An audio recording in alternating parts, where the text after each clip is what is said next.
Hello, welcome to another episode on Spec Tech. Finally, long last, we arrived at the PS Vita. Mine's almost dead because I don't feel like charging. Because I do not play this thing. Vita came out, I believe, in February 2012, and it also came out like a week early with like AT&T deal with some weird, crappy game for a week early. I don't know why. So it technically came out like early February, because the early release still is the release. I don't get it, but whatever. Before we look at the software, we're gonna look at the actual device. This one's a bit banged up. I don't even remember where I got this one. I think it was a local video game store. I think I got it with my pandemic money. This is one of the most comfortable gaming systems I've ever held in my whole life. It is extremely comfortable and comfortable. Good, great buttons. Good screen. I need to clean mine. It's been kind of just... Its favorite game lately has been the Dust, because I've been playing my new Switch Lite and RG351V and the 3DS and all that stuff.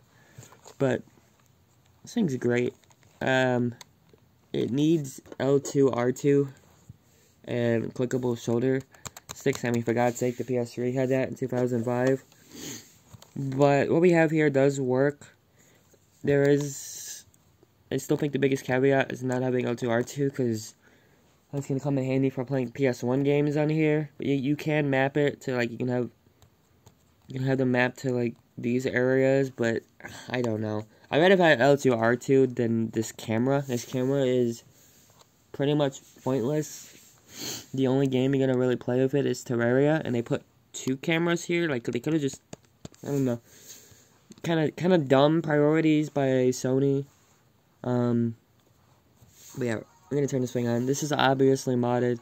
I don't think Zelda: Link to the Past was officially released on the Vita. There's a lot of good games on here if you're a big weeaboo or diehard Sony fan. But I mostly play like homebrew ports on here. I really don't play this that much anymore because the battery life. I honestly rather get a Vita 2000 because I don't like this charging port and I don't want to pay $90 to some random off of Reddit to USB-C mod it. I'm good. I rather just trade or sell this to get a Vita 2000, because honestly the OLED screen really isn't that much of a selling point to me anymore. Because if I wanted to play these good retro games on a good OLED screen, I would use the RG505, because I can actually play emulators better than this thing can. Like, this thing can't really handle some games very well. This is N64. I believe I have a Game Boy Advance ROM on here somewhere. Yep. What's the hard one around? It wasn't like Sonic Advance 3. I don't have that one on here. I'm going with Tekken Advance, but there's some games on here that are gonna kind of struggle. And the RG505 is a lot closer to the native aspect ratio of a Game Boy Advance compared to the Vita, because you're gonna have these black bars, a lot more black bars. But yeah, as you can see here, the frame rate corner, not even a difficult Game Boy Advance game can't even say at 60 FPS when it can hit 60 on, honestly, probably even the new 3DS. I was actually playing this game on the DSi XL, but that is GB runner, which is native, but still, like, this can't even play GBA games, so I don't know. It can run N64 pretty well. N64 is actually not that bad on here. This emulator isn't as updated as much these days. I got an older version of Smash Remix. They don't have the latest one right now, but this actually runs pretty well, and I would say it's more playable than a GBA game somehow. Like, it doesn't look that bad. Like, I would say this is definitely playable. Some N64 games are gonna definitely give you issues. I will load up an example here in just this moment. So here's a ROM hack of Mario 64. I forgot the name of it, but it's like some kind of beta hack. It runs alright until you get to a certain part, which I'm gonna show off now. Just gotta get into a level. And then die. But N64 actually does look pretty good on here. If you can find some good games that'll work on here. As you can see here, the frame rate's at 24. But this is a rather big level, so I guess it kind of makes sense. But I don't know. If this is playable, this ROM hack, but it's obviously not going to be perfect. You're better off playing this on a computer or Android or something. But I'm gonna come back to you when Mario dies. So I'm not even kidding you, but like 30 minutes later, not 30 minutes, 30 seconds later. Usually it's supposed to drop you in the hub world. And it's supposed to be like a lot of red fog that just kind of tanks the frame rate. But I guess this might be a different version. Not exactly sure. Let me see. And I was looking for it, and the emulator crashed. Very nice.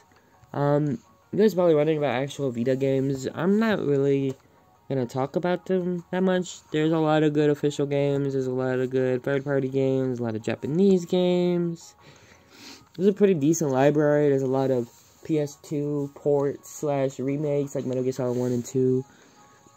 Street Fighter X Tekken, which is a game I kind of memed on in my RG505 video. It's a good game, obviously. Every Vita game is going to run way better on the Vita than 3K or the,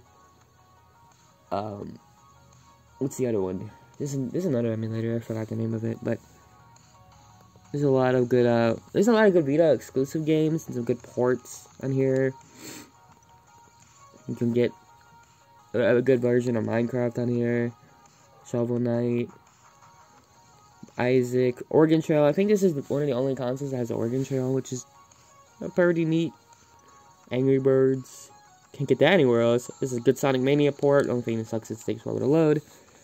And of course you get full backwards compatibility with the PSP. Because this basically does what the DSi XL and 3DS did. Was basically have a built-in PSP in. And if you hack it, you can actually make some games use the right stick for like camera controls. If you get some patches. So that's pretty neat. I won't be showing those off in this video. Some emulators. Yes, I consider Atari Flashlight Collection an emulator. Obviously some ports. You got the GTA games on here. AM2R. Mario 64, which honestly, it's probably going to be the best way to play that on here. You get PSP homebrew. All kinds of old homebrew. FNAF 2. Can't forget FNAF 2 on the PS Vita. Sonic Ball. That's a banger. Who could forget the classic Sonic Ball logo? But yeah, I do like the Vita. I want a 2000 model. Instead, I'm using a Vita 2 SD adapter, by the way. Not going to take it out because it's plugged in right now, but that is a lifesaver. There's actually no memory card in here whatsoever. I don't even have a memory card anymore. But yeah, I give the vanilla Vita a B, and I'm gonna give the modded Vita an A, because it's weird to me that this can play N64 games at like 50 FPS or near 60, but it can't play Tekken Advance at 60 frames a second, which I know it's kind of weird. I don't know if all the emulators in here are fully up to date, because it's been a minute since I've used it, but it's still a little weird. Obviously, anything below, like, I don't know, PS1 is gonna work well. I would say, like, SNES will work pretty well. I'm not sure about Yoshi's Island. I don't know if this passes the Yoshi's Island test. I haven't played it on here. But for, like, NES and other Super Nintendo games, it should work. Genesis, Sega CD. I did have played Sega CD games on here before.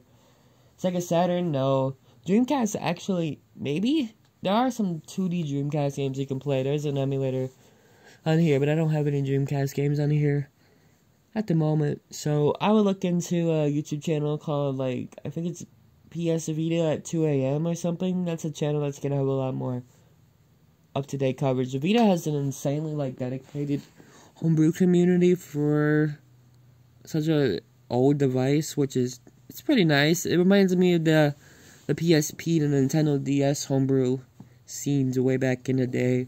Like Quick Jump on that and GBA Temp. So I wouldn't recommend getting a Vita unless you don't mod it. Though I guess the PS Vita store is still up. So if you're someone who doesn't want to pirate games, there is official ways to buy them. Vita games secondhand are kind of getting expensive now, but the Vita is region free. So if you like find a Vita game that's like $100 for the American version, it might be like $30 for the European version. So you never know.